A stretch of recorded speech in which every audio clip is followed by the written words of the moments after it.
Today, I give glory to God for His faithfulness over the past 4 years of our pioneering journey as a church. We did not begin with comfort or abundance, but with faith, obedience, and calling from God through every challenge, every step of uncertainty, and every moment of sacrifice. The Lord has sustained us, as it is written in Lamentation chapter 3 verse 22 to 23. Because of the Lord's great love, we are not consumed.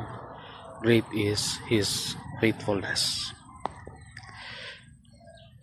Brother and sister in the Lord Jesus Christ, looking back, um, we see that this church is not built by human strength alone, but by the grace and power of God. He has gathered people, transformed lives, strengthened families, and raised up servants for His kingdom. As we enter our fourth year, we are reminded that we are still a pioneering church, but now with stronger faith, deeper roots, and greater vision. God is not finished with us yet. What He has started, He will surely continue to build and expand. Let us remain faithful in unity, prayer, and obedience.